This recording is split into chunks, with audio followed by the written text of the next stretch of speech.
I'm now going to continue my video series on Henry Ward Beecher and his sermons by reading 1 Timothy chapter 6, verses 9 and 10.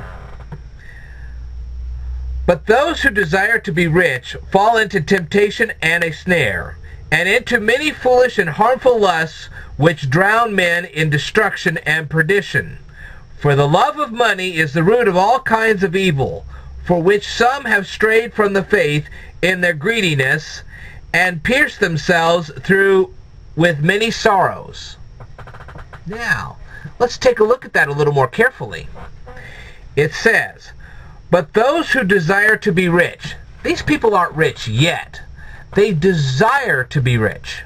Okay? Now, I know this can also apply to rich people, but usually this applies to people who have not become rich yet.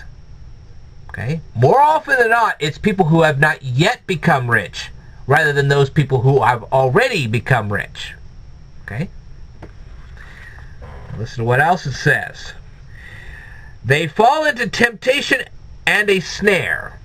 Why do they fall into temptation? Well, I'll tell you why they fall into temptation. Okay? They start sacrificing their morals to acquire material possessions. They start sacrificing friendships to acquire material possessions. They will literally break the laws of God Himself to acquire material possessions. There's the key. How does this happen? Well, when you're talking about morals, they will try to defraud people.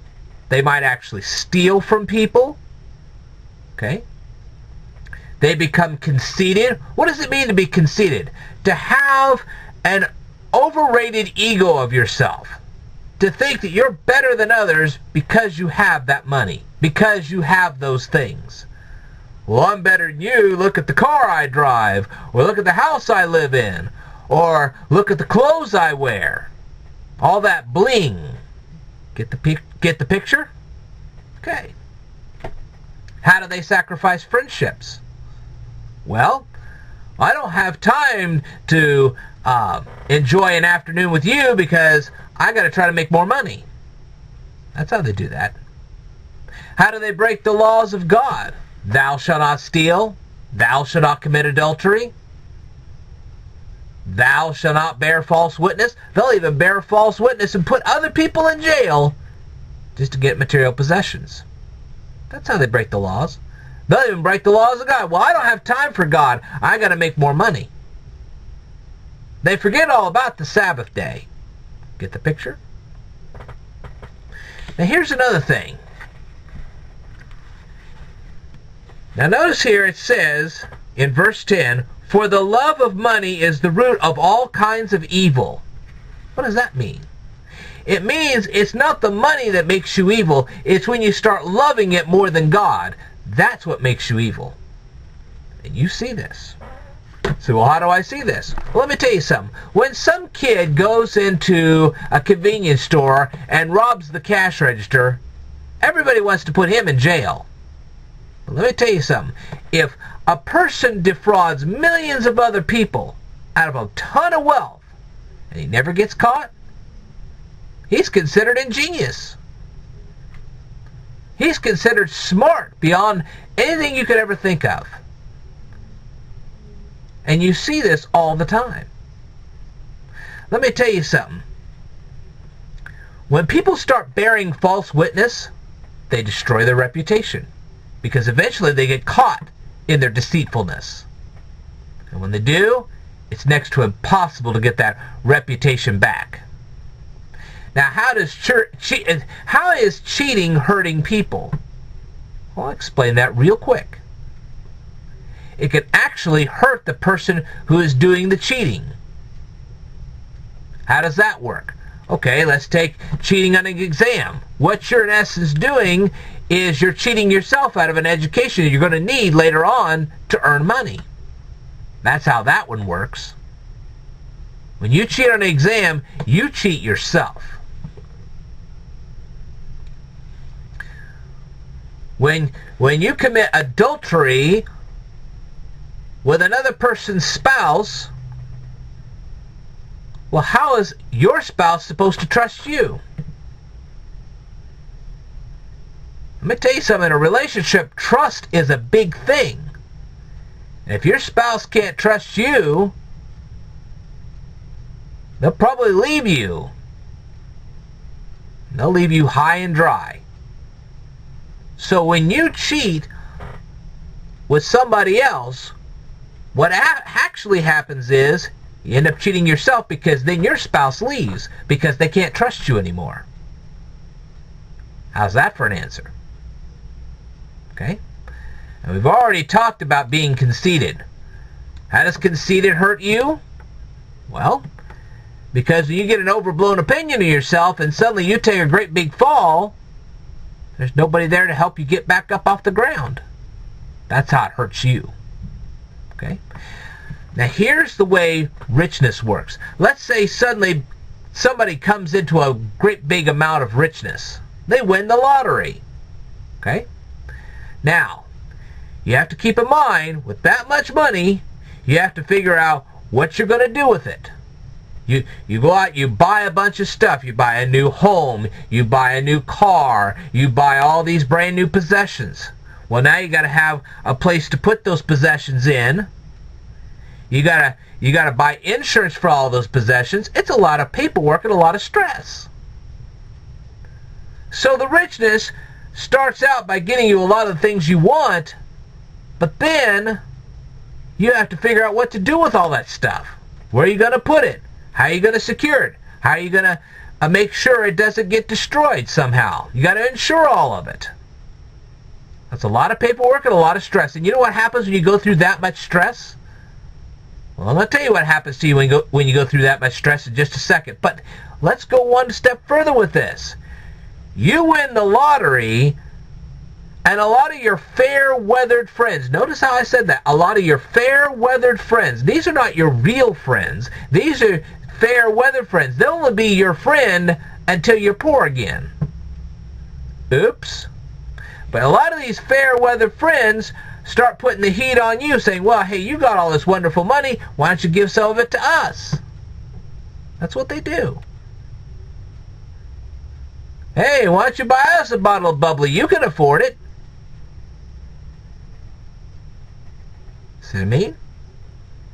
So not only do you have the stress of trying to figure out where you're going to put all your brand new possessions and how you're going to insure all those brand new possessions so they don't get stolen or damaged or anything like that, but then you got all these fair weather friends putting pressure on you to give them money too. And let's not forget those charitable organizations. Boy, they'll hit you like a hot potato. Well, you got all this money, you can give some of it to us. And their argument is fair. But now you got all that extra pressure on you. And what do? Well, this is what drives people to consuming alcohol and other intoxicating substances, because you want the stress to go away. Nobody thinks to turn to God and ask Him how to handle the situation. They just think about how to get this pressure off of them, because that's a lot of stress. See what I mean? Now,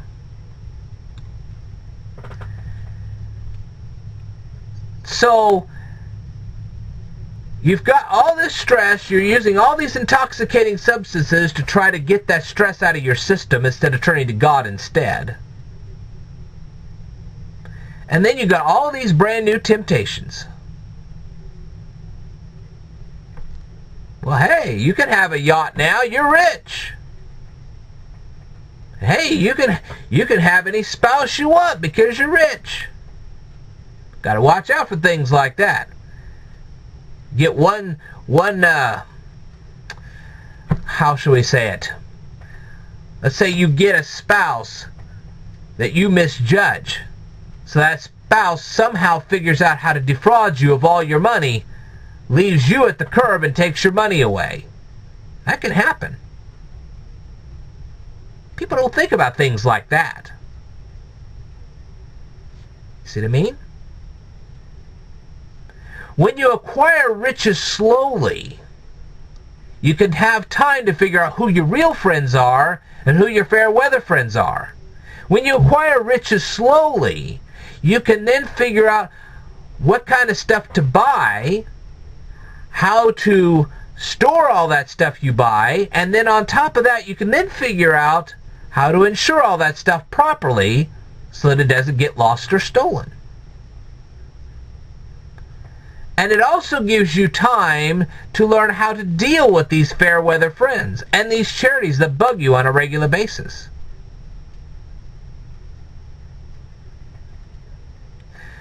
So, a lot of times what happens is either God really favors you and doesn't allow you to become that rich that quick, or He'll suddenly make you rich and He'll put the stresses on you. Haven't you heard the scripture that says, and I don't know exactly how it says, but something about you gain the whole world but you lose your soul? That's what God will do. He'll give you the whole world and you'll end up losing your soul. You'll end up losing what made you a real value to God. So acquiring riches quickly is not always the best way to go.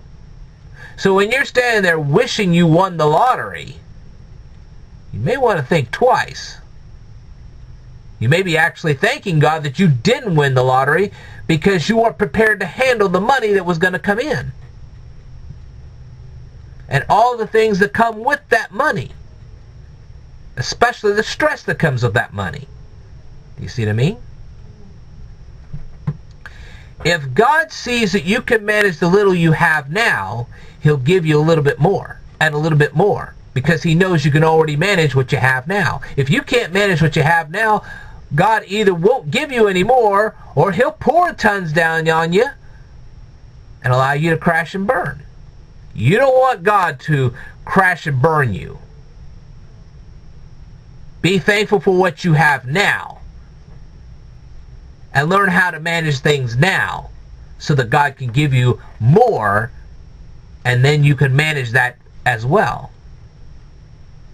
One of the biggest reasons why you people are not rich today, it's not the only one, but one of the big reasons is you don't know how to manage what God could give you. And God knows that. That's why He doesn't give it to you. The fact of the matter is, God will not give you something that you can't manage unless, of course, He decides that you need a lesson in money management, so He just lets you crash and burn. See what I mean? So, before you wish you won the lottery, think about what I've said. Love God, not money. It is not money that is the root of all evil. It's the love of money that is the root of all evil. And the ones that suffer it the most are the ones who have not acquired the riches yet, not the ones that already have it. Alright, I will tell you more in a future video. Stay tuned.